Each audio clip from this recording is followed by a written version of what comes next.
Bonjour, on va doucement commencer.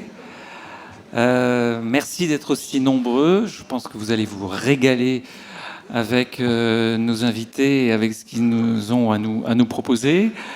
Nous, au point, cet été, on s'était régalé avec la vanille, le yogourt, la viande de barbecue et autres vodka que Pierre Singaravelou, qui est à ma droite, qui est un des directeurs d'ouvrage, un des chefs de brigade de cette folle aventure, avait concocté. On a la chance aussi d'avoir Pauline Peretz, qui est une des contributrices. On attend Philippe Artière, qui est sans doute dans un train à l'arrêt, mais qui va sans doute à un moment redémarrer. J'espère qu'il arrivera tel une...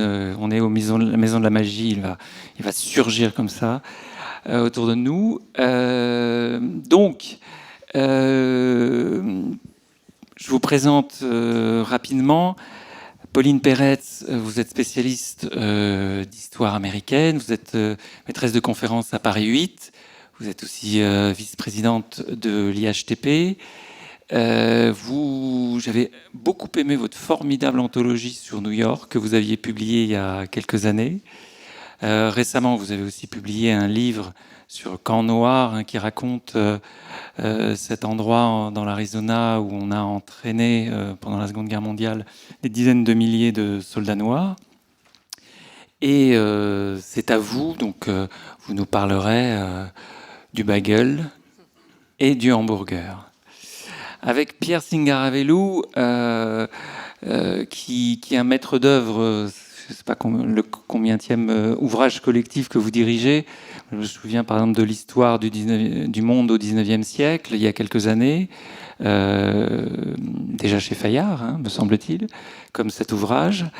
Là, vous aviez fait avec votre compère, qui est quelque part de l'autre côté de l'océan, Sylvain Vénère, un grand magasin, toujours aux éditions Fayard. Et là, donc, vous récidivez avec l'épicerie, donc, on a intitulé cette conférence «L'Odyssée de nos aliments». Alors moi, la première, et vous nous parlerez, parce que vous avez aussi contribué à ce livre, donc plutôt de liquide, rhum et whisky. J'ai envie de... on a l'impression que c'est cet ouvrage collectif qui rassemble l'histoire de 88 aliments, c'est un peu la suite logique, en fait, du grand magasin. Oui, merci. Alors d'abord, je dois excuser mon compère, comme vous dites, François-Guillaume Sylvain Venère, qui, en cet instant, est en train de dormir à New York, donc où il officie pendant quelques mois à l'université. Donc avec Sylvain, nous avons essayé en effet de poursuivre l'enquête débutée maintenant il y a plus de 10 ans, en 2009, avec cette histoire mondiale, cette histoire du monde au XIXe siècle, parue chez Fayard. Et à cette occasion, on s'était posé la question avec les dizaines de contributeurs de cette histoire du monde, de la meilleure manière de décrire cette histoire globale. Donc c'est un peu une obsession pour nous, une obsession collective. Et on voulait échapper à une histoire surplombante, une histoire désincarnée, une histoire vue de très très haut. Et donc il nous fallait trouver un moyen de raconter de manière très concrète l'histoire de la majorité des gens, des femmes et des hommes du passé, une majorité anonyme. Et on avait retenu à ce moment-là, en 2009, et puis l'ouvrage a paru en 2017, on avait retenu les objets. On s'était focalisé sur la culture matérielle, parce qu'on estimait... Voilà Philippe Artière. Voilà Philippe Artière. On estimait que cette culture matérielle était le meilleur moyen de comparer les différentes sociétés du monde. C'est une manière de répondre à la question de la commensurabilité. La commensurabilité, c'est un des principaux défis de l'histoire globale, c'est-à-dire comment est-ce qu'on compare des choses qui a priori n'ont rien à voir. Eh bien, les objets étaient pour nous les plus petits dénominateurs communs. Puisqu'évidemment, on en trouve partout, ils circulent énormément, donc c'est aussi une manière de faire l'histoire connectée, de connecter ces différentes régions. Et donc, une partie de ce livre s'intitulait « Le magasin », avec des objets, des produits aussi, comme le charbon, le coton. Et cette partie a tellement bien fonctionné qu'on en a fait un livre, Le Magasin du Monde, paru en 2017. Et puis dans ce magasin, eh bien, figuraient déjà quelques produits alimentaires, à commencer par le chewing-gum, dont Pauline Peretz pourra peut-être aussi vous parler tout à l'heure, puisque c'est l'auteur de cette contribution sur le chewing-gum remarquable, parce qu'elle, ce chewing-gum qui est en 2 mots un symbole de l'impérialisme, du soft power américain, ou états-unien plus précisément, au XXe siècle, eh bien en fait, c'est à l'origine une pratique amérindienne, notamment en Amérique du Nord, hein, où les Indiens mâchaient de la gomme d'épicéa. Bon. Et donc on s'est dit, ah bah alors le chewing-gum, la boîte de conserve qui était dans ce magasin, ça fonctionne très très bien, ça nous raconte des histoires extraordinaires, cette histoire de la mondialisation et de ses limites. Il faut absolument poursuivre l'enquête en s'intéressant à l'alimentation. Et donc, très naturellement, on a commencé à travailler sur les produits alimentaires, les boissons aussi. Alors, de manière générale, souvent, quand on regarde dans le livre le trajet, le parcours de ces aliments, il y a souvent évidemment une origine. On cherche à savoir d'où ils sortent, comment ils apparaissent, comment ils surgissent. Il y a une affirmation dans un pays donné. Et puis commence le voyage à travers les mers ou terrestres, et donc cette mondialisation. Mais on a l'impression que parfois, à cause de cette transformation, il y a souvent des origines qui ont été oubliées. Et le livre, en fait, nous fait redécouvrir d'où ça vient. On est obsédé par ce qu'on trouve dans nos assiettes et savoir la traçabilité. Là, vous faites une sorte de traçabilité historique. Oui, c'est ce qui est fascinant avec la nourriture. Ça fonctionne un peu comme avec les œuvres d'art. Lorsque vous êtes dans un musée ou dans une exposition, en fait, vous êtes confronté consciemment ou non, la plupart du temps de manière inconsciente, au croisement de différentes temporalités et de différentes géographies. Et évidemment, ça fonctionne très bien avec l'alimentation. En sachant qu'il y a tout de même quelque chose dont il faut prendre garde lorsqu'on est historienne et historien, c'est le fameux démon des origines. C'est la formule de Marc Bloch dans l'entre-deux-guerres, qui attire notre attention sur le fait qu'on est tous fascinés par la fondation, l'origine, la création, et que c'est souvent vain de vouloir dater précisément, par exemple, ou localiser précisément l'origine, en l'occurrence, d'un aliment. Alors, on peut le faire tout de même.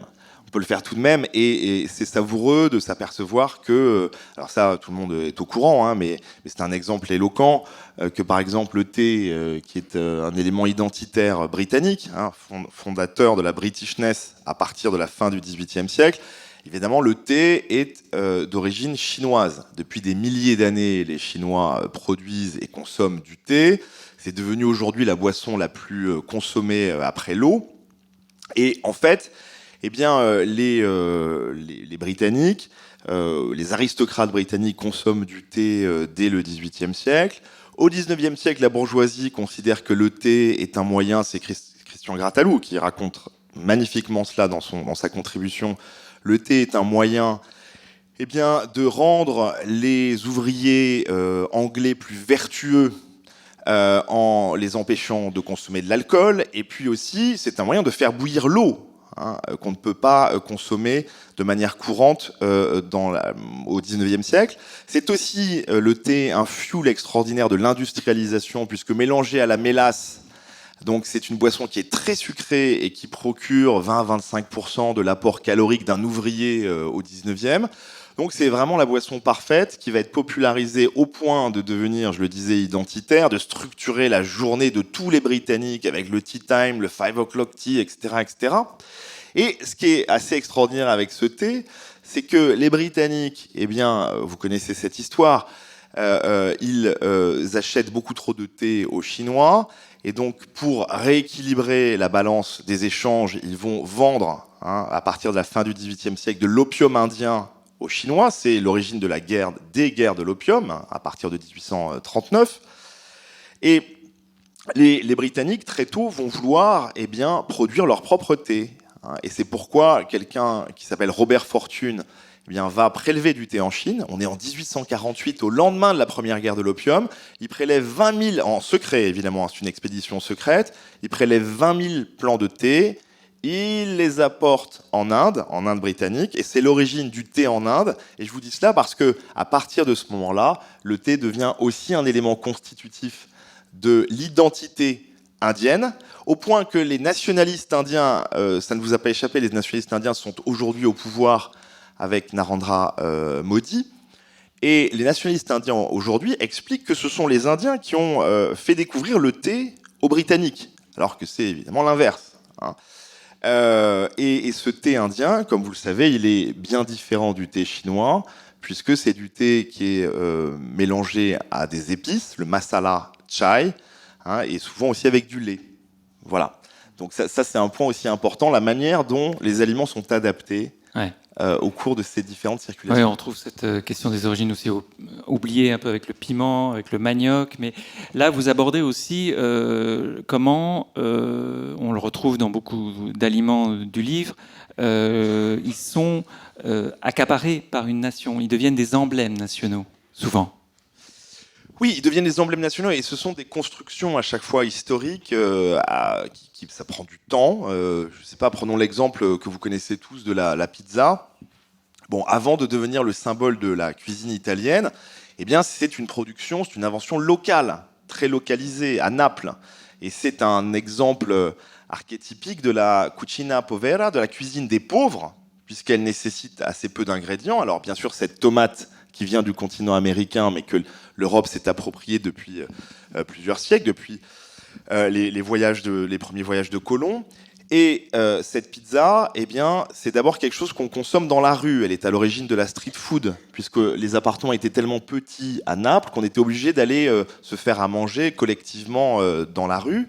Et puis, progressivement, avec la construction de l'Italie, à la fin du 19e siècle, elle devient le symbole du pays avec cette fameuse margarita. Margarita qui est dénommée fin 19e en l'honneur de Marguerite de Savoie, au moment où le pays se construit en tant que nation, hein. Et puis la pizza va être exportée sous différentes formes dans le monde entier. Alors, on va commencer, si je commence avec vous, c'est aussi parce que voir un peu les différents éléments qu'on va retrouver dans les autres aliments avec nos deux invités, il y a aussi quelque chose de très frappant, c'est que beaucoup d'aliments surgissent, et ça résonne aujourd'hui un peu avec des soucis quotidiens, dans des contextes de pénurie. Ça, vous racontez ça à plusieurs reprises. Oui, c'est assez frappant de remarquer que notamment au moment des guerres, les grandes guerres qui rompent les modalités de production, les circuits aussi de consommation de ces biens, obligent les consommateurs à inventer de nouveaux produits. On pense par exemple aux guerres napoléoniennes, au blocus de Napoléon, au blocus du continent européen, qui, de facto, alors le blocus il est mis en place à partir de 1806, et en fait il empêche les produits des Antilles d'atteindre, les produits des Antilles britanniques, d'atteindre l'Europe continentale. Donc parmi ces produits des Antilles britanniques, il y a des produits très recherchés, parmi lesquels le sucre de canne et le café. Et ce sucre de canne et de café sont à cette occasion remplacés par des succédanés que sont évidemment le sucre de betterave et la chicorée. Donc ça, c'est un premier exemple d'économie de crise qui permet d'inventer de nouveaux produits alimentaires. Pendant la Seconde Guerre mondiale, on retrouve le même type de phénomène avec, par exemple, une rupture dans l'approvisionnement du thé pour l'armée britannique, hein, qui est à ce moment-là une des armées les plus importantes au monde, qui consomme, je l'ai dit tout à l'heure, beaucoup de thé, beaucoup d'alcool aussi, quotidiennement. Et donc, il faut absolument trouver du thé. Et à ce moment-là, l'état-major a l'idée de remplacer le thé par le rooibos. Le rooibos, cet arbuste rouge qui est produit exclusivement en Afrique australe, en Afrique du Sud, et qui va remplacer, se substituer au thé, qui va devenir ce thé rouge, qui ensuite est consommé par les vétérans qui reviennent de la guerre et introduisent cette habitude alimentaire dans leur famille, dans leur pays d'origine. Pendant la Seconde Guerre mondiale, un autre exemple que vous connaissez, alors vous connaissez ce produit mais on ignore bien souvent son origine, c'est le Fantastique. Le Fantastique qui donne le Fanta. Vous savez, cette boisson à l'orange. Eh bien, c'est une invention allemande pendant la Seconde Guerre mondiale parce que, précisément, les Allemands ne peuvent plus se procurer de Coca-Cola. Ils sont obligés d'inventer un équivalent. Et le Fantastique, eh bien, ne sera, paradoxalement ou pas abandonné au terme du conflit et deviendra une des boissons favorites des Allemands jusqu'à aujourd'hui. Ouais, dans le livre aussi, on apprend l'origine du spam. Mais ça, on va pas le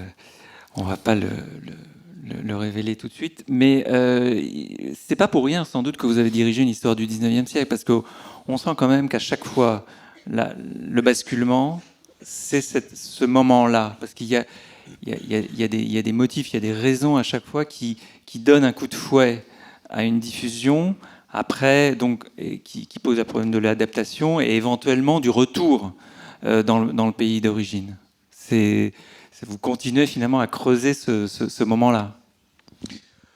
Oui, le 19e est un moment crucial pour plusieurs raisons. D'abord parce que c'est un grand moment de migration. C'est la première fois qu'à l'échelle planétaire, on observe des migrations de masse de dizaines de millions de personnes aussi rapidement entre différents continents. Et donc, évidemment, ces migrants vont apporter avec eux leur habitude alimentaire. C'est évidemment la grande période de l'industrialisation et donc de la standardisation, de la mise en place de différents systèmes de contrôle des produits et donc de leur diffusion aussi aux quatre coins du monde. Et donc, oui, ce 19e siècle, il est fondamental. Et en même temps, comme vous le dites, ce qui est très important, c'est de comprendre que ces produits ne cessent d'évoluer dans leurs recettes, dans les usages sociaux qui en sont faits. Par exemple, si on prend le cas du maquis. Le maquis qui est un plat vraiment, pour le coup, très symbolique du Japon, eh bien, il va se diffuser dans le monde entier sous la forme de ce que vous connaissez comme le California Roll. C'est Emmanuel Tisserand qui l'explique très bien dans sa contribution. Ce sont des migrants japonais qui, installés aux États-Unis à partir des années 1960, vont promouvoir cette nouvelle forme de maquis où eh bien, ils s'adaptent tout simplement au goût local et aux produits locaux en remplaçant le thon cru qu'ils ne trouvent pas en Californie par de l'avocat et de la chair de crabe. Bon, de la même manière, parce que ça peut vous sembler anecdotique, même si maintenant on consomme assez régulièrement ce type de produit aux quatre coins du monde, de la même manière, le curry indien. Le curry indien, eh bien, il est devenu tout au long, assez progressivement au long du XXe siècle, le plat le plus populaire au Japon, ce qui n'est pas banal, mais en subissant une transformation qui est une forme d'adoucissement, puisque les Japonais, en fait, pour l'adapter au palais nippon, eh bien, ont retiré la plupart des épices, et notamment le piment, qui composait ce curry et qui en fait aujourd'hui vraiment le plat de base des ouvriers japonais. Donc on pourrait comme cela donner des milliards d'exemples. Un exemple très français pour le coup, le cheese naan, le naan au fromage que vous consommez dans les restaurants indiens. Eh bien, ce naan au fromage n'a rien d'indien. C'est une invention des restaurateurs, alors indiens, mais pas seulement indiens, d'ailleurs parfois aussi français, dans les années 70 à Paris, qui ont l'idée de mettre du fromage dans les naans. Et en fait, ce cheese naan a tellement bien fonctionné en Europe puis en Occident que les restaurateurs en Inde, à partir de l'extrême fin du XXe siècle, ont commencé à proposer des cheese naan parce qu'ils étaient très étonnés que les touristes leur demandent tous des cheese naan, évidemment, dans le sous-continent. Voilà. Oui, on retrouve la même histoire avec le curry, je crois d'ailleurs, le retour du curry anglais vers l'Inde, alors qu'il venait de l'Inde. Alors, Pauline, on va commencer par le hamburger, parce que je trouve qu'il est évidemment emblématique de la mondialisation. Moi, j'ai envie de commencer par vous demander qu'est-ce qu'il a de hambourgeois, le hamburger? Il a finalement...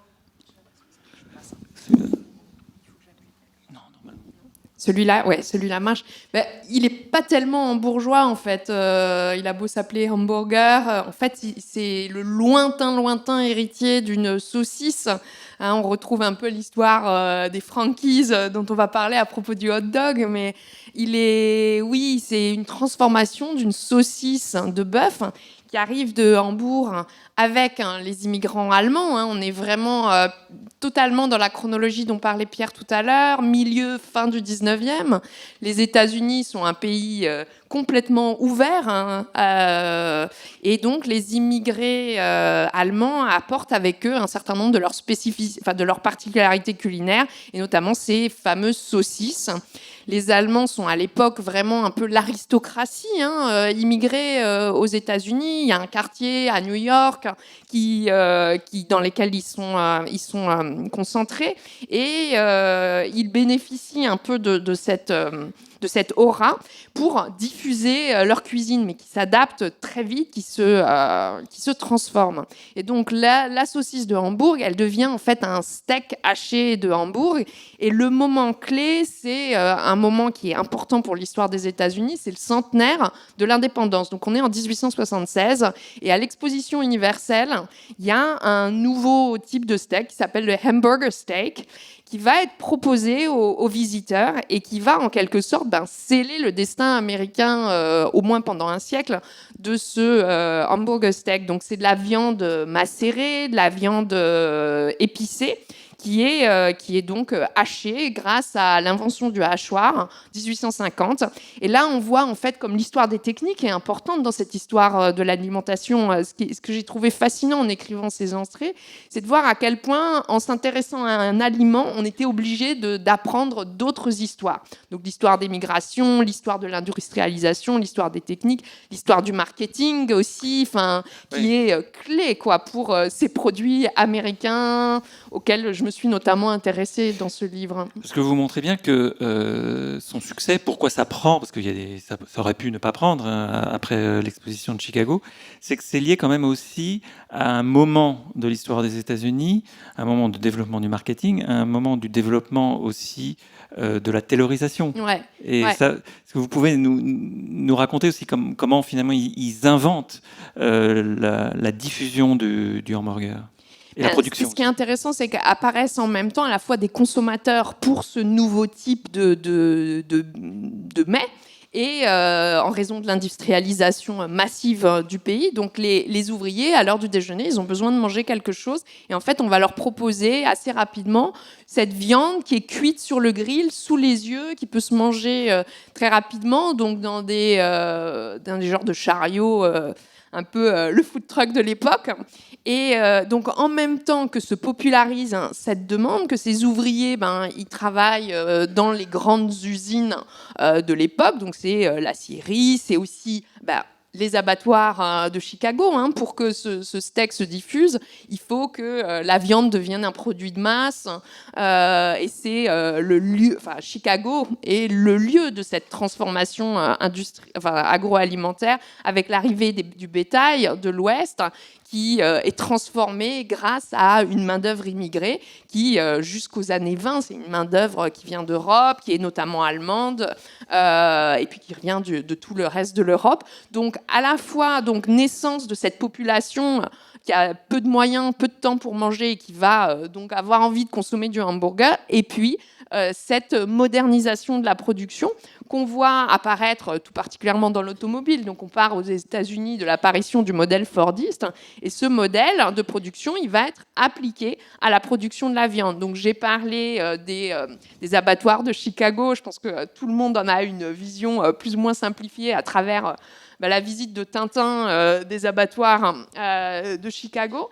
Et cet endroit, il est clé pour la diffusion du hamburger, mais il est aussi clé pour l'histoire du pays, parce que je pense que vous connaissez cet ouvrage d'Upton Sinclair qui s'appelle The Jungle, qui a été écrit à propos des abattoirs de Chicago, donc un endroit qui casse l'homme en même temps qu'il tue l'animal, qui le détruit à petit feu, et qui traite les hommes avec la plus grande dureté.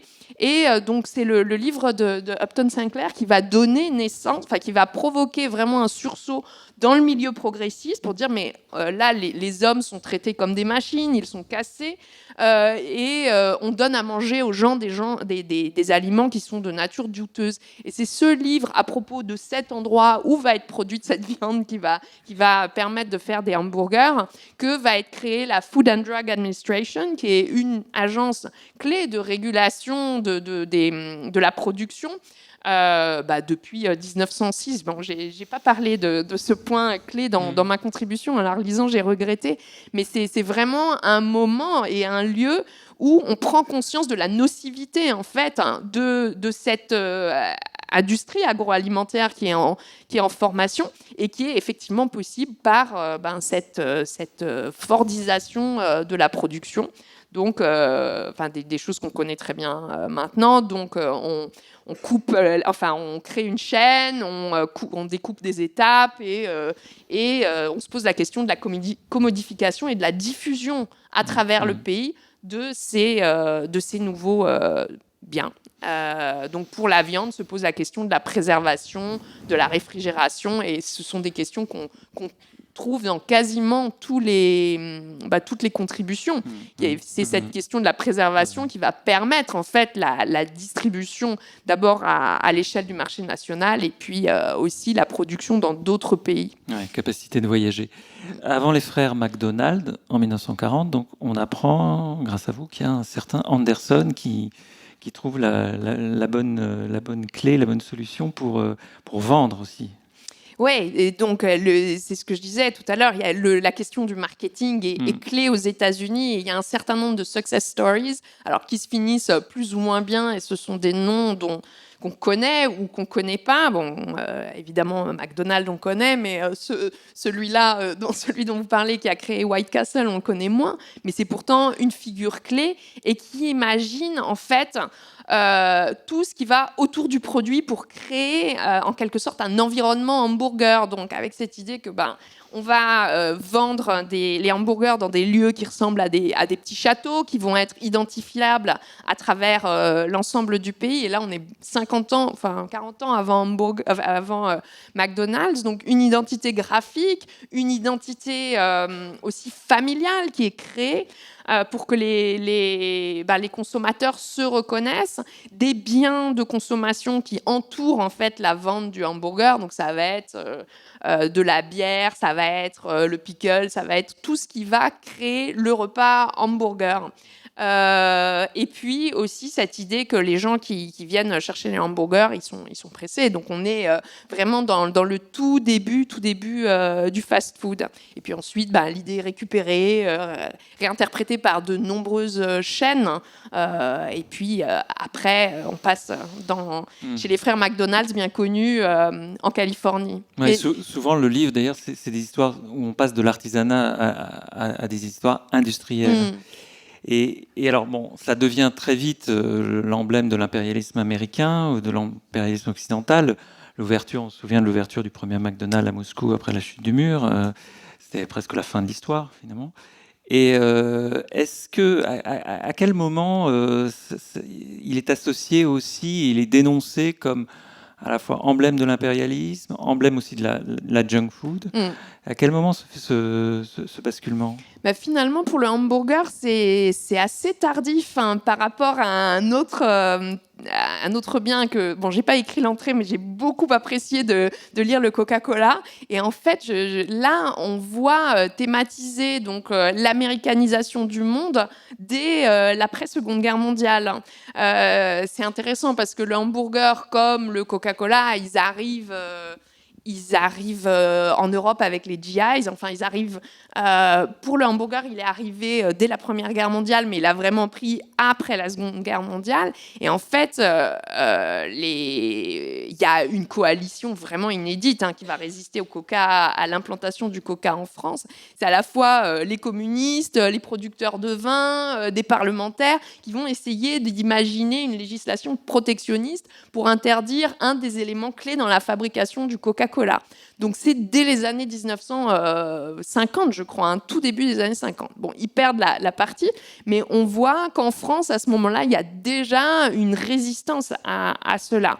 pour le hamburger, ça arrive plus tardivement en fait, et ça arrive surtout sous la forme de dénonciations politiques plus larges, qui sont des dénonciations qui ont lieu dans les années 80, 90. Je cite une intervention de Amnesty International à Londres, je crois qu'on est en 1986, qui dénonce les conditions de production, qui dénonce aussi tout le mal que ce type de production intensive fait à l'environnement, donc déforestation de l'Amazonie pour gagner des terres, également contribution à la détérioration de la santé mondiale avec l'obésité, l'utilisation des antibiotiques. Enfin, il y a beaucoup de choses qui sont dénoncées. Et puis, il y a cette fameuse action aussi qu'on a beaucoup suivie en France à la fin des années 80, lorsque José Bové attaque un fast-food à Millau en représailles de l'imposition de taxes à l'importation sur le Roquefort par les États-Unis. Et donc là, on est en pleine... le Roquefort, c'est Philippe, je lui laisse. Mais voilà, donc les deux biens se rencontrent. Alors on va parler aussi du bagel, sur lequel vous avez écrit un chapitre. On apprend que finalement, au début, le bagel, c'est pas très très juif. Oui, alors je dois dire que ça a été une surprise pour moi, parce que moi, c'est une denrée qui a accompagné ma vie américaine, mes recherches en histoire juive aussi, sur lesquelles je travaillais. Donc c'était un peu mon viatique initiatique. Et le jour où j'ai découvert très récemment que ce n'était pas seulement une denrée de la diaspora juive ashkénaze, non, je plaisante, mais c'était une découverte. En même temps, lorsqu'on va en Grèce, lorsqu'on va dans les pays méditerranéens, ces petits pains ronds, on les voit et ils ont un autre nom et ils ne sont pas nécessairement associés à l'histoire de la diaspora juive. Mais là, on est en plein dans l'histoire des mythes dont on parlait, le mythe des origines. À New York, dans l'Upper West Side, dans le Lower East Side, qui sont les grands coins juifs de la ville, qui est une des villes les plus juives du monde, personne ne va vous dire que peut-être que l'origine du bagel, c'est le bucélatum de l'armée romaine, que c'est le cac du Moyen-Orient, etc. Parce qu'en fait, cette technique qui consiste c'est une double cuisson. Donc on commence par faire bouillir la pâte et ensuite on la cuit une seconde fois pour pour que le bien soit conservable longtemps. Alors ça donne une certaine prise en bouche, une certaine dureté, et qui est spécifique de ce type de pain à double cuisson. Et donc, ce pain à double cuisson, il n'est pas né à Cracovie en 1610, il a une histoire beaucoup plus longue et beaucoup plus profonde. Et d'après les nombreuses légendes que j'ai lues, celle qui serait la plus plausible, ce serait son arrivée d'Italie à Cracovie par le biais d'une princesse. Et puis donc un pain qui est chrétien au départ et qui se judaïserait à Cracovie, qui serait adopté pour les fêtes liées à la naissance, à la grossesse, les fêtes de vie. Donc ça, c'était une surprise pour moi. Et vous avez réussi à comprendre pourquoi la communauté juive s'en empare pour le rituel, pour des fêtes rituelles d'ailleurs aussi. En fait, il y a cette idée que la circularité donc, du bagel, je ne l'ai pas décrit, mais c'est un pain rond avec un trou au milieu, serait gage de bonheur, gage de bien-être pour les vies à venir. Et c'est un pain qui, au départ, était associé à certaines fêtes.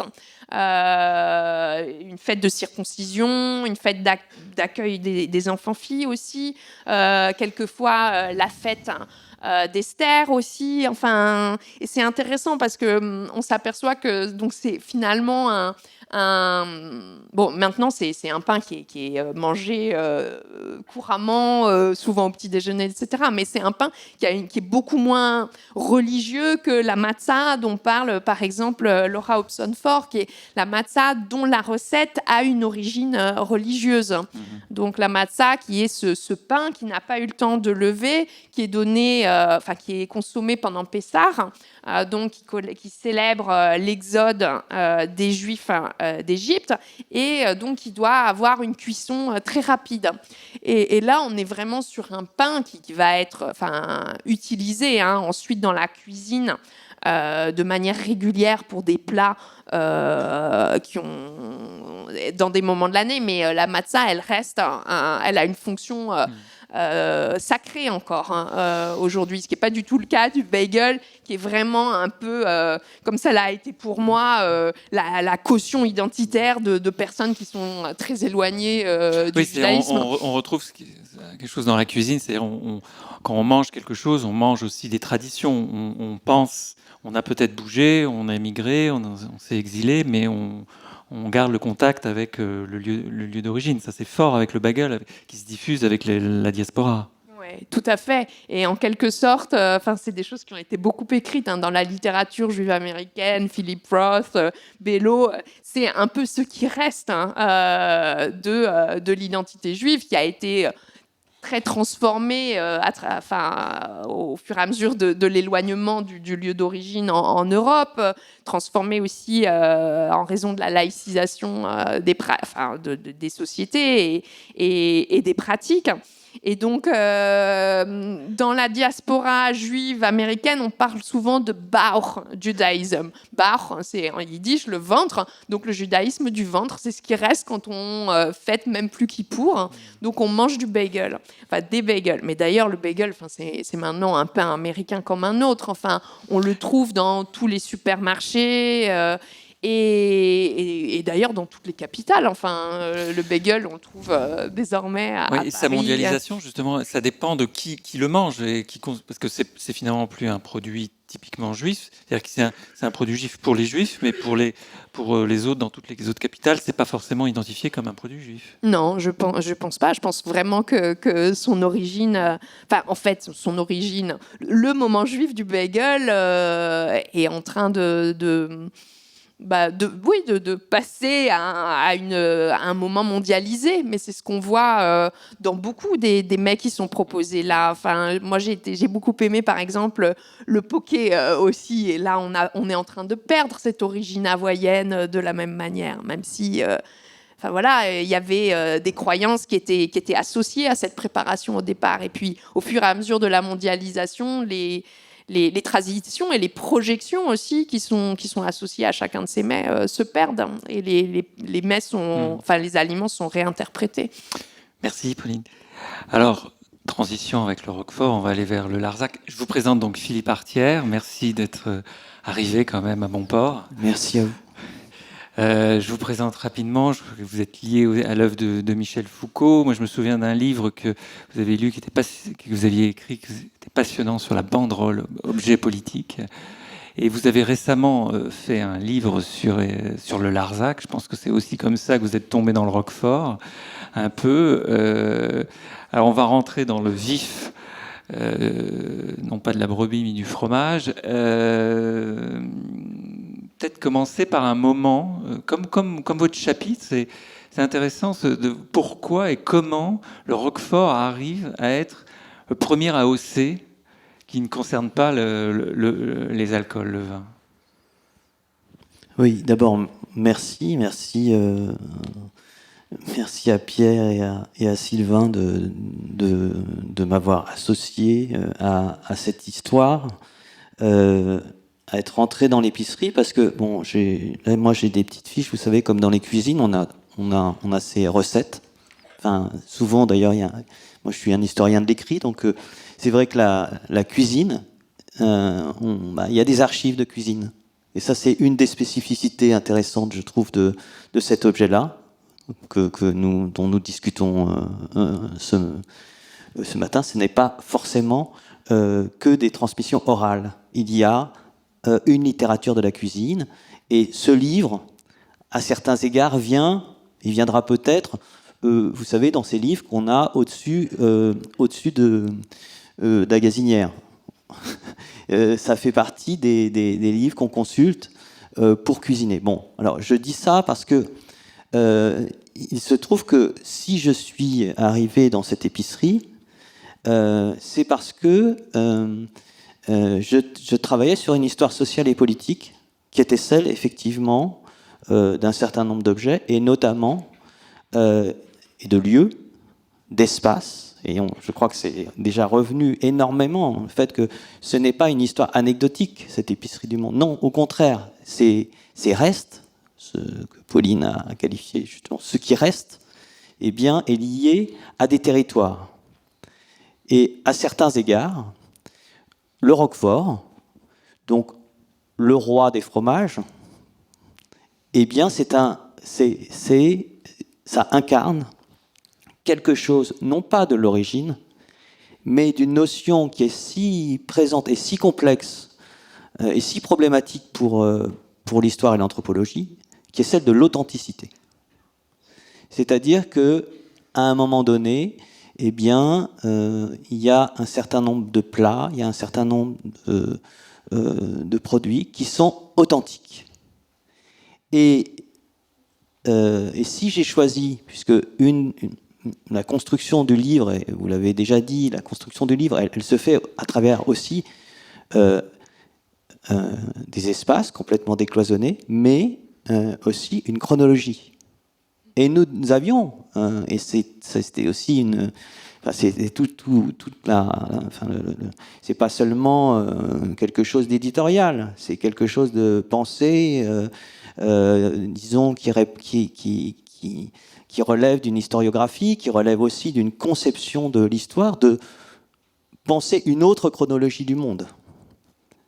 Et donc, pour le Roquefort, j'ai choisi d'ouvrir avec cette date de la première appellation d'origine protégée, parce qu'à l'époque c'est protégé, qui est pas contrôlée, qui est votée à l'Assemblée. Donc, c'est la première fois que quelque chose de mangeable et non de buvable, autant les champagnes et un certain nombre de liqueurs étaient protégés, mais ce n'était pas le cas, notamment des fromages.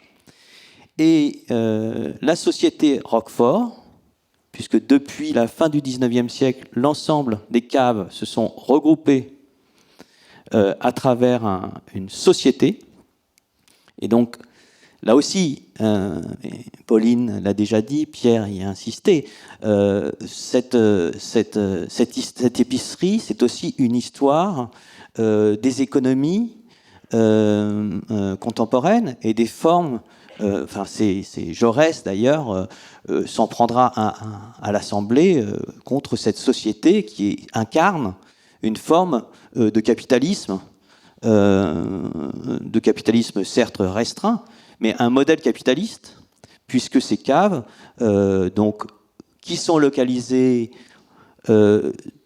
sur un bord du plateau du Larzac, qui est un plateau qui est le plateau le plus méridional, le causse le plus méridional du Massif central, qui est maintenant traversé par la 75 et qui vous mène de Paris à Barcelone. Et ce causse est à 800 mètres d'altitude, et il y a, alors là, sur la question des origines, il y a une sorte de mythologie autour du fait que dans un certain nombre de failles, on peut, à une température de 9 degrés, eh bien, le pain le pain produit une moisissure, et quand on va l'associer au fromage de brebis, la mythologie étant qu'un berger avait oublié son pain et son morceau de fromage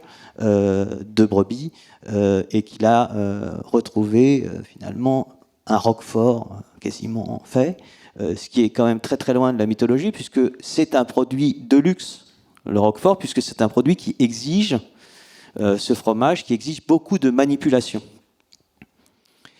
Et c'est pas pour rien que ce seront des femmes qui vont, à partir du milieu du XIXe siècle, parce que le Roquefort a un succès local et puis après régional et international dès le début du XXe siècle. Il va, grâce notamment à d'autres inventions, on a parlé de l'importance des inventions techniques, mais le papier d'étain dans lequel on met le fromage pour le protéger, et les rouliers qui traversent le Larzac le prennent pour l'emmener à Montpellier, ou au contraire le remonter vers le nord, eh bien ce papier d'étain est essentiel. Et il est essentiel, et ce qui est aussi très intéressant, c'est qu'il est essentiel pour sa conservation, et il deviendra essentiel pour son identité. Et ça me permet de dire que en fait, j'ai contrevenu à la règle, puisque à l'intérieur même du Roquefort, j'ai introduit la vache qui rit. Oui. C'est intéressant. Ça parce qu'il me semblait que justement, il y avait aussi et je pense que toutes les entrées quasiment, que j'ai lues disent bien ça. Il y a des rapports de domination, il y a des rapports de pouvoir à travers, que ce soit de manière impériale, que ce soit de manière, que ce soit entre classes sociales. Le burger, typiquement, nourrit l'ouvrier des usines automobiles. Le Roquefort, il n'est pas mangé, il est mangé par la bourgeoisie, l'aristocratie du monde entier. La vache qui rit, c'est aujourd'hui le fromage qui est qui est assez contemporain d'ailleurs, les frères Bell dans le Jura. Eh bien, eux, c'est le principe de conservation, et c'est ce papier aluminium qui permet une conservation absolue contre tout excès de température. Alors ça, c'est un premier. Je dirais que c'est un premier point sur cette histoire du Roquefort. C'est le fait que cette authenticité, en fait, elle naît de ce qu'on pourrait appeler aujourd'hui, ce qu'on appelle aujourd'hui, ou ce qu'on appelait dans les années 70 aussi, un complexe industrialo-alimentaire. Agroalimentaire, on pourrait dire. Et c'est un complexe agroalimentaire qui associe des paysans, des éleveurs, qui sont de brebis, qui élèvent des brebis à proximité. Donc là, on rejoint toute une question très contemporaine, celle du circuit court. Et puis cet espace de production, qui est très vite, lui aussi, plus du tout authentique. C'est-à-dire que les conditions de travail qui sont dénoncées, il y a des grèves au début du siècle, et la réfrigération va modifier considérablement la production même du fromage. Et du coup, aussi, la possibilité d'en produire plus et puis de le faire circuler beaucoup plus. Alors, on va passer à un autre produit où là aussi, il est question de revenir au produit même. C'est la mayonnaise. Parce que vous racontez que finalement, c'est une très belle formule. Vous dites que c'est la revanche du jaune sur le blanc d'œuf. Donc on revient aussi sur une histoire à l'intérieur d'un seul produit, basique, l'œuf. Il y a divers éléments ou aliments qui peuvent à un moment prendre leur chance et être utilisés parce qu'avant ils ont été négligés. Et puis là, alors bon, on en revient encore une fois aux origines. Vous mettez en lumière l'existence d'un geste de cuisinier. Mais au départ, il y a comme ça des morceaux de produits qui sont dans l'ombre et qui entrent dans la lumière et qui vont commencer à faire un long voyage. Oui, alors la forme, je dis, c'est un coup d'état du jaune sur le blanc. Parce que, certain nombre d'entre vous savez que le jaune le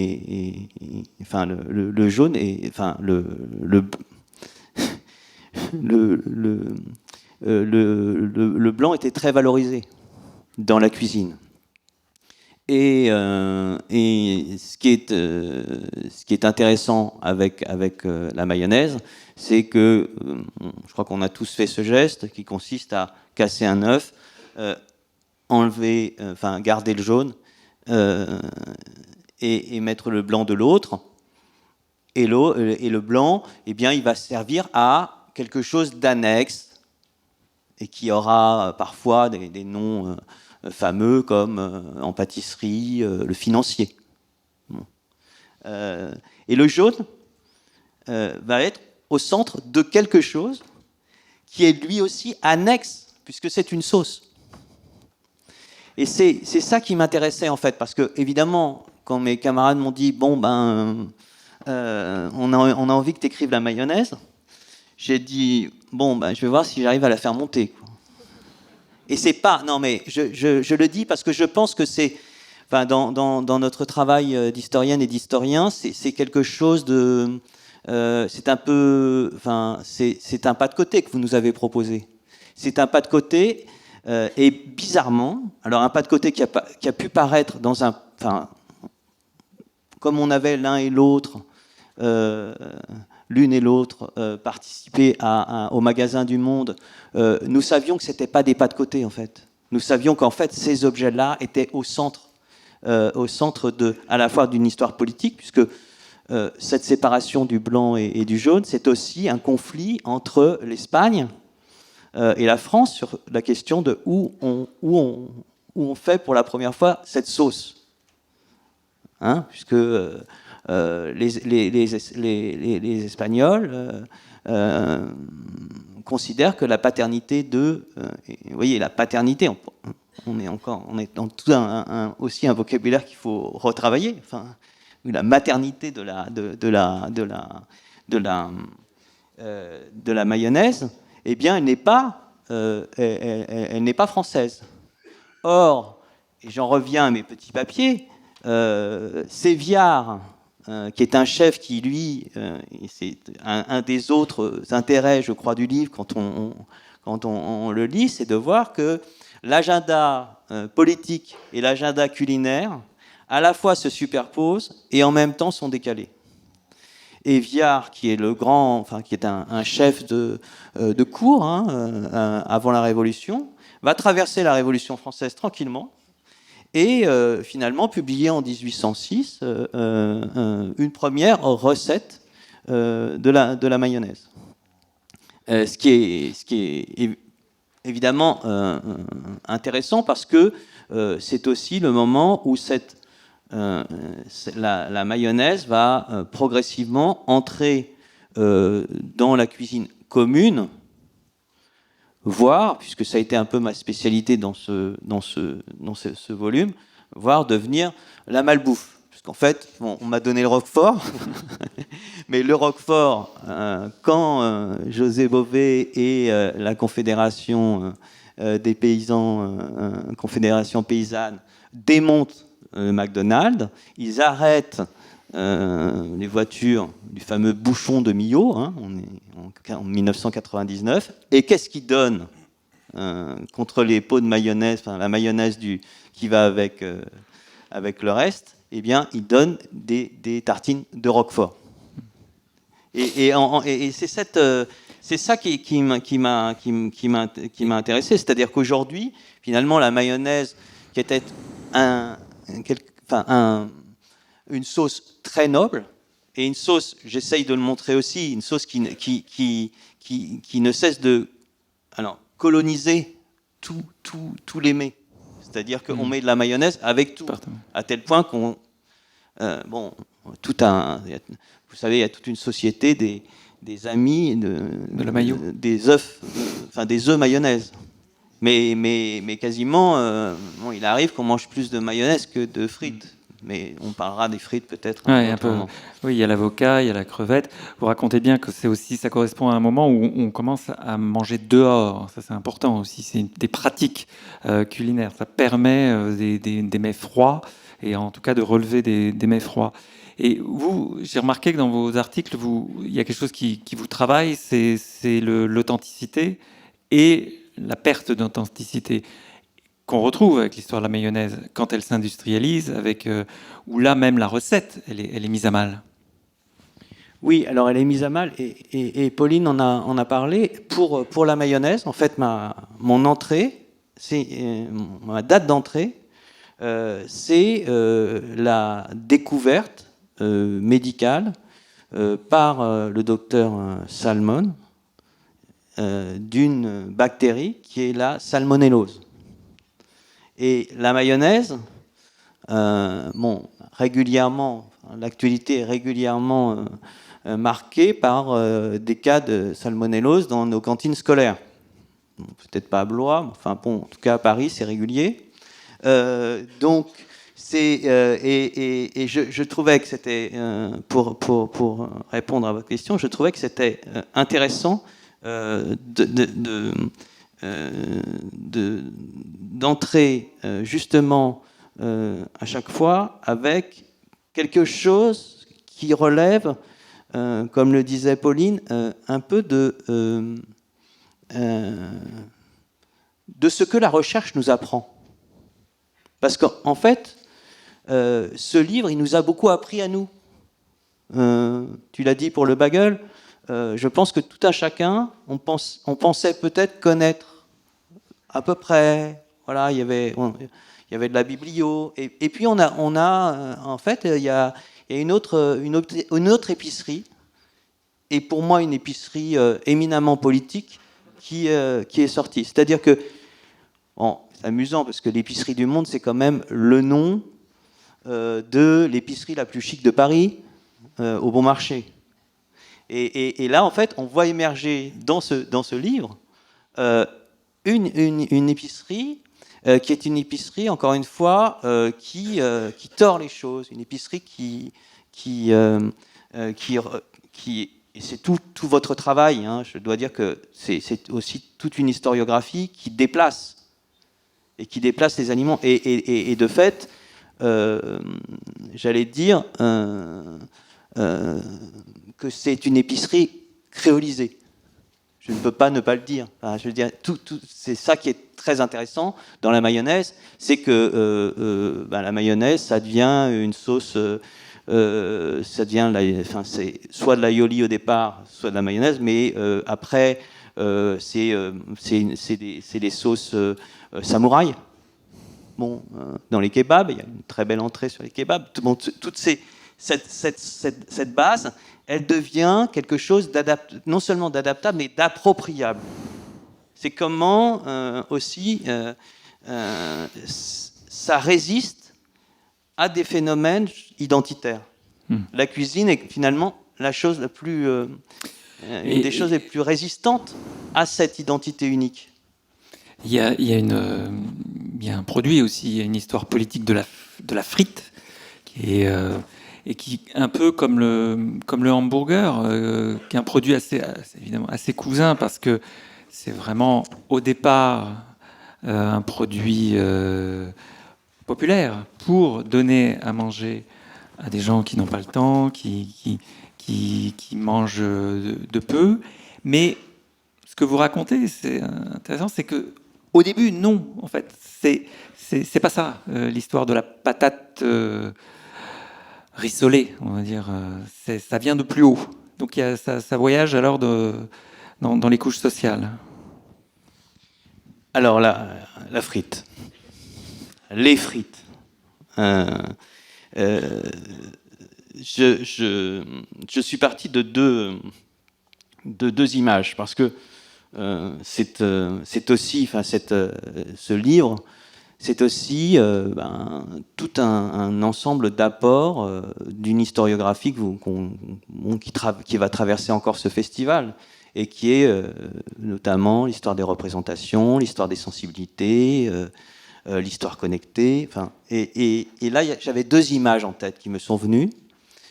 Une image un tableau que vous connaissez peut-être, qui est le tableau de Van Gogh, Les Mangeurs de pommes de terre.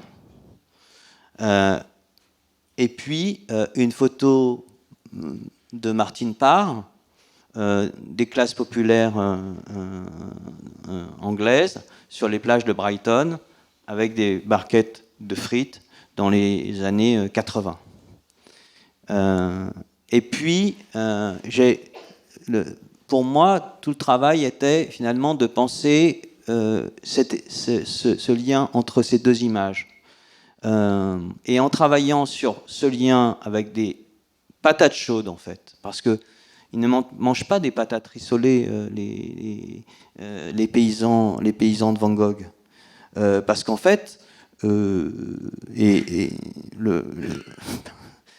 Emmanuel Laurentin a signé un texte sur la margarine, mais le beurre, l'huile, ce sont des produits de luxe.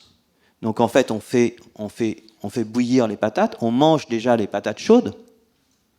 Je ne reviens pas sur l'histoire de la pomme de terre, qui est évidemment très importante, mais il s'agit d'abord de nourrir et de se nourrir avec la pomme de terre.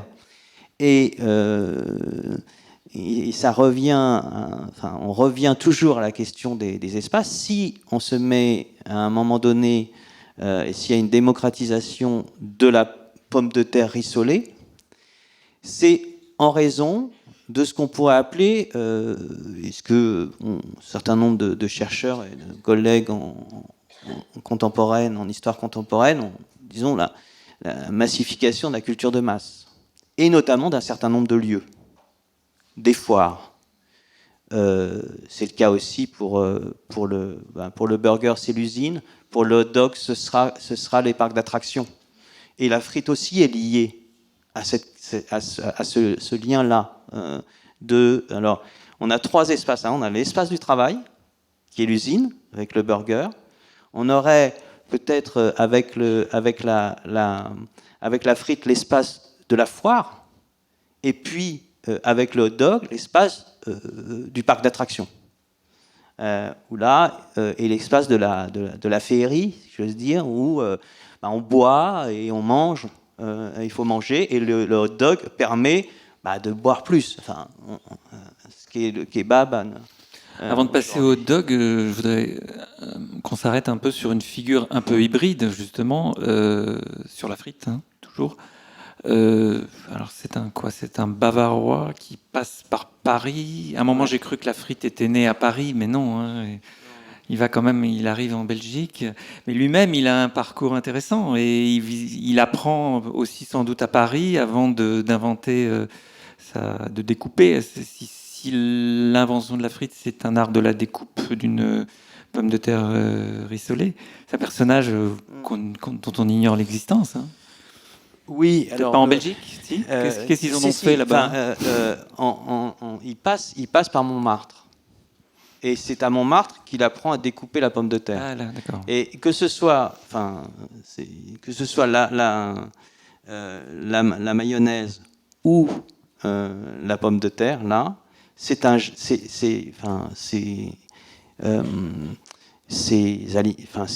produits, ces plats, ce sont des gestes.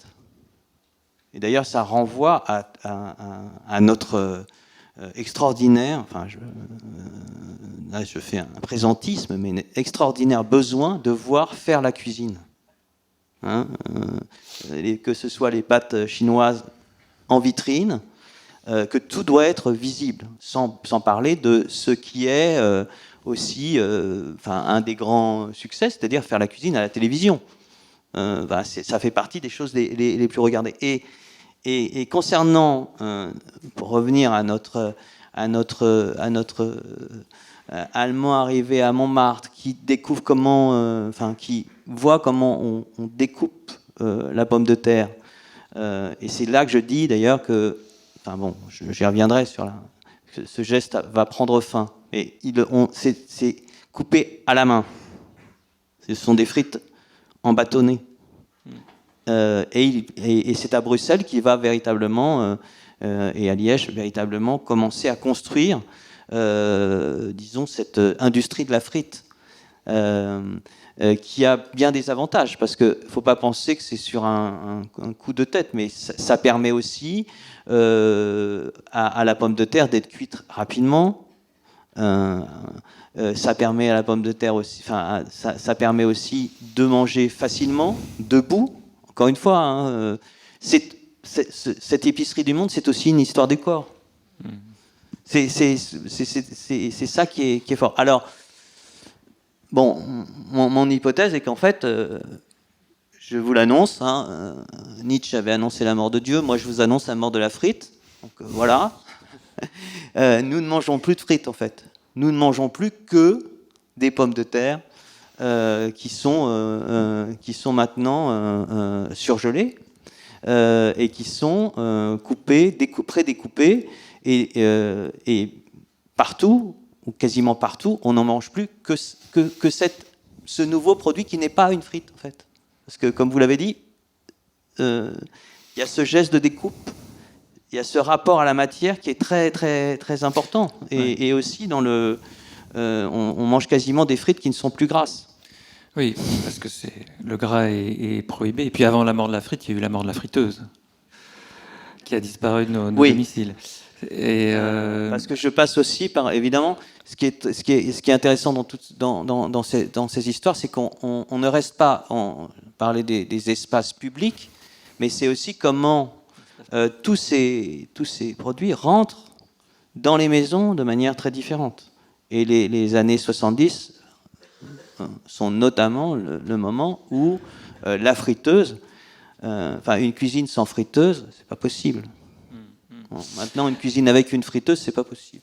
Alors, on va boucler la boucle, faire un chapelet de saucisses avec celle de Francfort.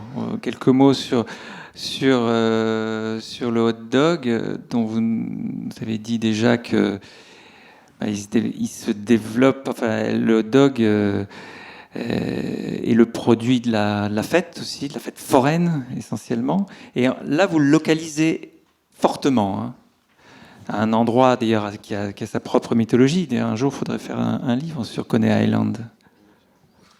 Oui, il y en a déjà beaucoup. Il y a eu une très belle exposition il y a eu des au Centre films, Pompidou sur les parcs d'attractions et notamment Coney Island.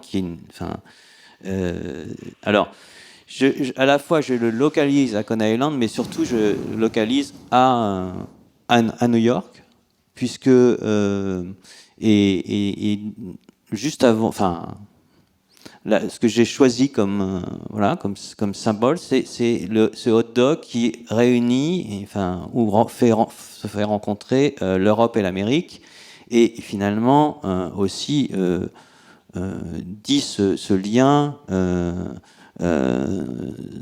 très très fort de continuité. Et c'est la venue de George VI, le roi, donc avant la reine, qui vient en 1939, et Roosevelt l'accueille, et ils vont aller dans un parc et ils vont partager un pique-nique américain. Et ce pique-nique américain, il y a des hot dogs. Et le hot dog est le symbole aussi de ce lien très fort dans un moment de crise entre l'Europe et l'Amérique, et finalement de dire que vous vous souvenez de cette formule de Colombani à la une du Monde, nous sommes tous américains, en 2001.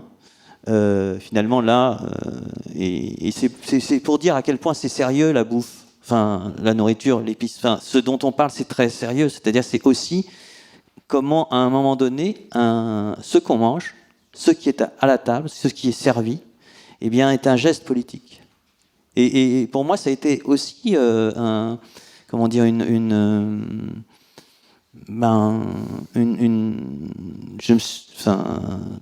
je trouve que c'est un élargissement.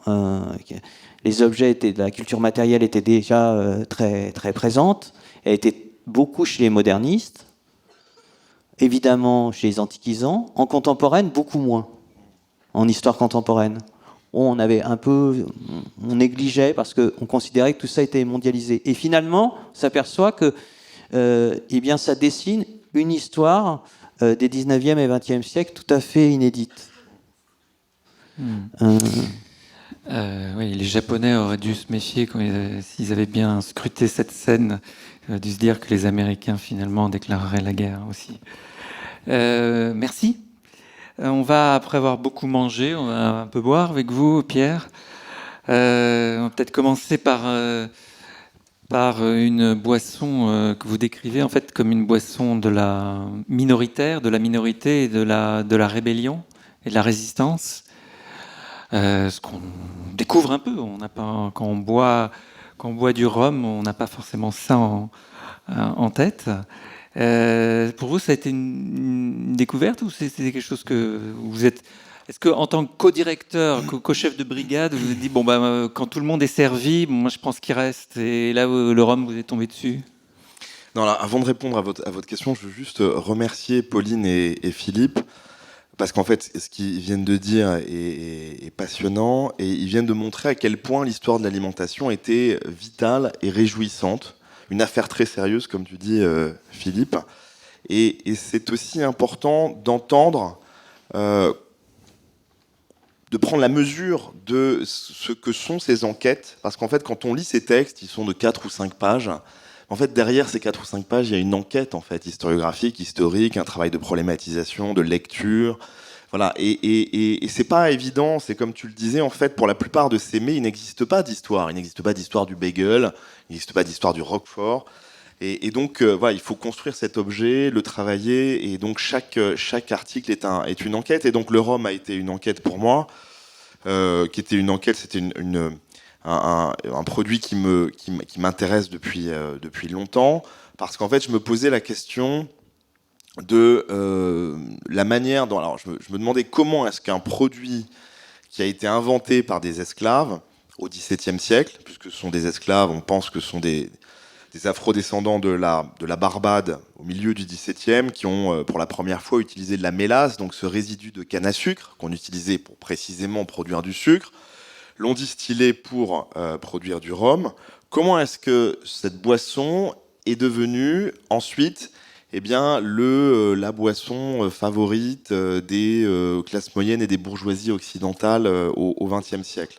Comment une boisson qui est à l'origine par essence révolutionnaire est devenu ensuite un symbole du capitalisme au XXe et XXIe siècle. Alors, en fait, l'histoire du rhum, elle est à la fois connue, documentée. Pour le coup, là, il y a pas beaucoup de littérature sur cette question. Il y a encore pas mal de débats sur ses origines. En fait, ce dont on est sûr, c'est que le rhum était utilisé par les esclaves à la fois pour échapper aux conditions de travail effroyables dans les plantations au XVIIe, XVIIIe siècle.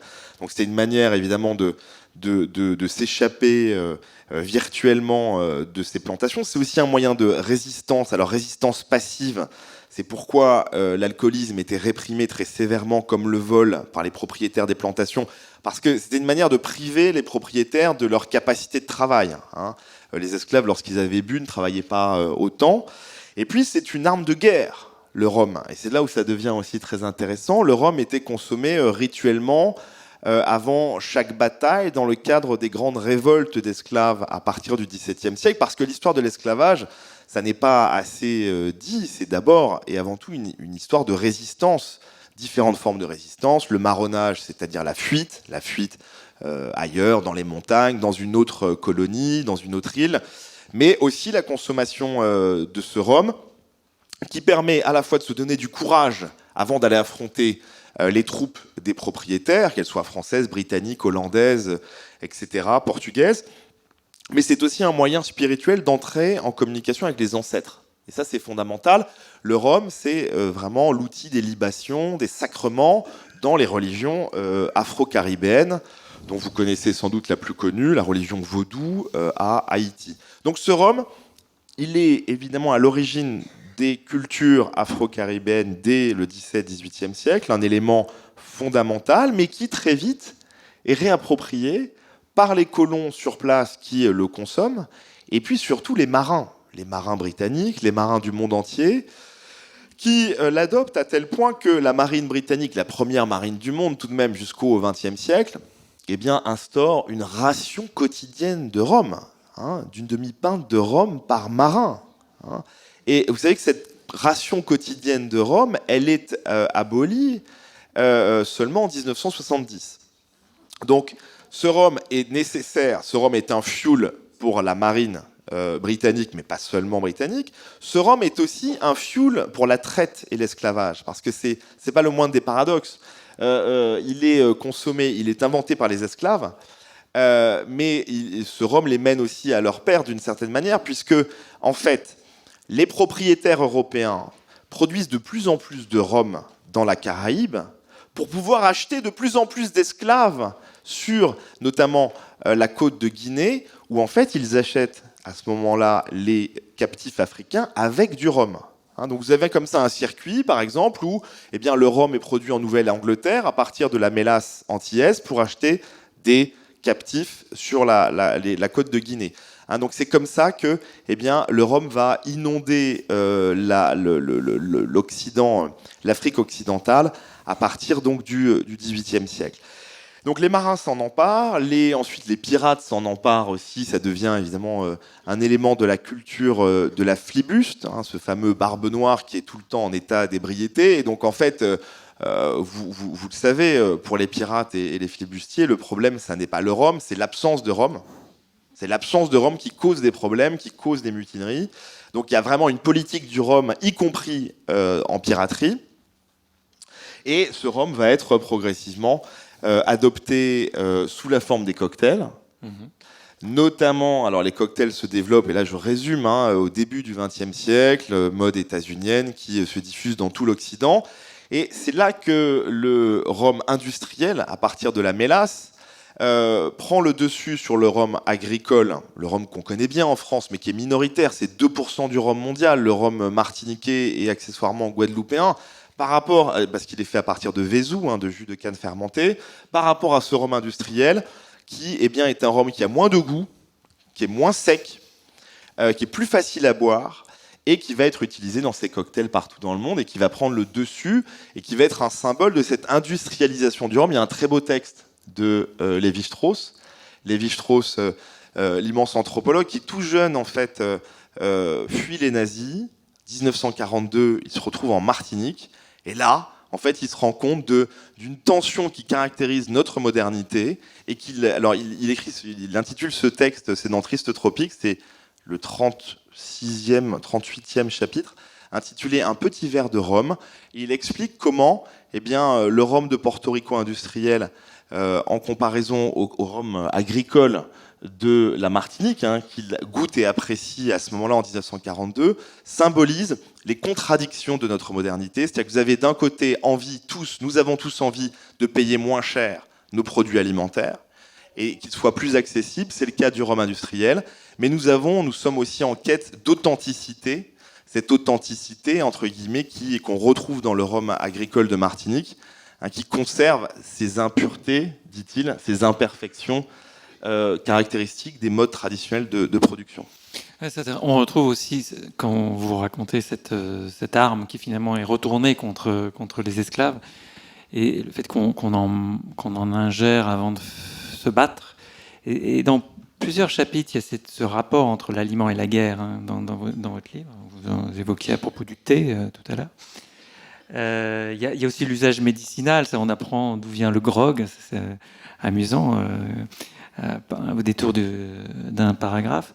Alors, je voudrais qu'on termine sur le noble whisky, dont vous écrivez de manière un peu provocateur que son avenir s'écrit en Asie aujourd'hui, alors qu'il vient pas vraiment de ces zones-là. Donc on le voit encore là, un grand voyage. Alors là, le début de l'enquête, pour dire les choses très rapidement, l'enquête débute en Inde, lorsque je m'aperçois qu'aujourd'hui, le whisky est la boisson alcoolisée préférée des Indiens, de la classe moyenne et de la bourgeoisie indienne, et qu'en fait, les Indiens sont les plus grands consommateurs de whisky, puisque le whisky au sens large, plus de la moitié de la production mondiale est consommée dans le sous-continent indien. Donc ça, c'est mon point de départ. Je me dis, comment est-ce qu'un symbole de la Britishness, de l'identité écossaise et irlandaise, puisque les deux régions se revendique la paternité ou la maternité de cet alcool, eh bien, a-t-il pu devenir un alcool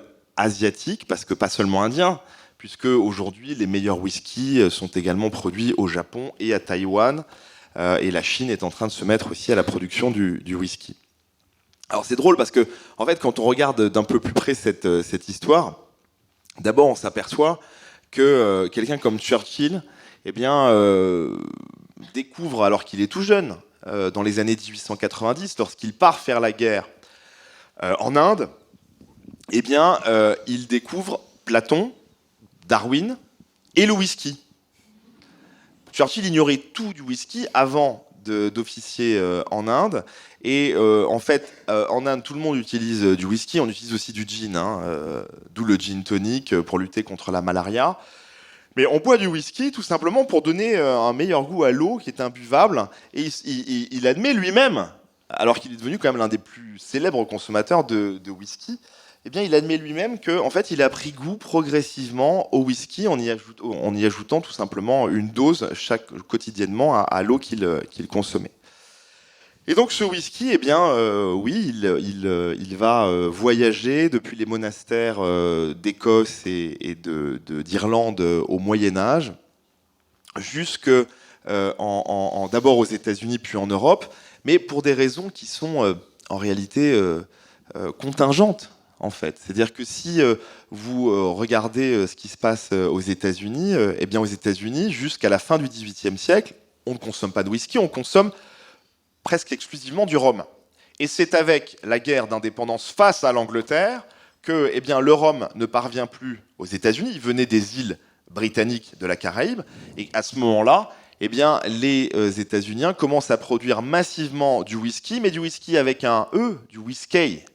Pourquoi ? Parce qu'il est produit à partir de la principale céréale autochtone, du maïs. Et donc c'est ce whisky à partir de maïs qui va devenir là aussi la boisson nationale.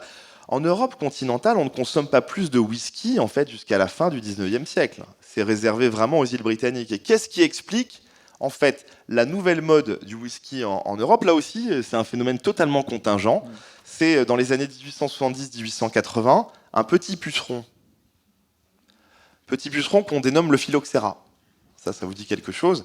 Le phylloxéra, donc, il va toucher les vignes, notamment françaises, à la fin du 19e siècle, qui va susciter une crise viticole majeure, qui fait qu'on ne peut plus se procurer le vin nécessaire à la production de l'alcool, qui était l'alcool favori des salons français et d'Europe continentale, qui était le cognac. Donc à ce moment-là, rupture d'approvisionnement du cognac en Europe pendant plusieurs années, et c'est à ce moment-là que les Européens commencent à consommer massivement du whisky qui est, je vous le rappelle, selon Pierre Desproges, le cognac pour les cons. Donc voilà, donc ça dit bien, si vous voulez, ce reste, là, Desproges, évidemment, s'inscrit dans cette histoire longue. Il connaît cette histoire du phylloxéra, et il ne peut pas s'empêcher de comparer le whisky et le cognac. Deux alcools rivaux, en sachant que le cognac ensuite aura une destinée états-unienne grâce notamment aux rappeurs à la fin du 19e siècle. Et le whisky aura une destinée aussi japonaise. Du 20e, pardonnez-moi. Le whisky aura aussi une destinée japonaise. Oui. Forte. Oui. Là aussi, ça tient à une histoire personnelle. C'est un jeune nippon qui en fait fait ses études à Glasgow, ses études de chimie, qui découvre à ce moment-là, on est en 1919, il découvre le whisky à Glasgow, il s'y intéresse, il va visiter les distilleries dans le Speyside, donc en Écosse, et puis il revient au Japon. Il commence par créer une distillerie au sein de l'entreprise Suntory, donc il va produire le premier whisky japonais dans les années 1920. Et puis, ce japonais, surnommé Masan, va créer une marque que vous connaissez peut-être, qui est la marque la plus connue de whisky japonais, Nikka, en 1934 précisément. Et donc, c'est la naissance d'une nouvelle tradition, d'une nouvelle forme de whisky, très réputée aujourd'hui. Un whisky qui était plutôt ignoré en Europe, en Occident, jusqu'aux années 2000. Et notamment, il y a un film que vous avez peut-être vu qui a popularisé ce whisky au-delà des frontières asiatiques. C'est Lost in Translation de Sofia Coppola, où Bill Murray joue un acteur d'Hollywood sur le retour, qui est précisément là pour faire la publicité de la marque Suntory. Et donc on mesure bien l'impact de ce film dans la consommation du whisky japonais en dehors du Japon. Et puis une migration de quelqu'un qui ramène... Bon, là c'est l'heure de passer de nourriture historique aux nourritures matérielles. Merci beaucoup, parce que je crois que vous nous avez fait voir tout l'éventail, toute la richesse de ces 88 chapitres. Histoire gaie, joyeuse, réjouissante, fine, multiple, subtile. Bravo pour ce gros travail, donc publie les éditions Fayard, qui pourront trouver sa place dans la cuisine, hein, ou ailleurs, dans le salon. Et merci, et on attend la suite. Merci.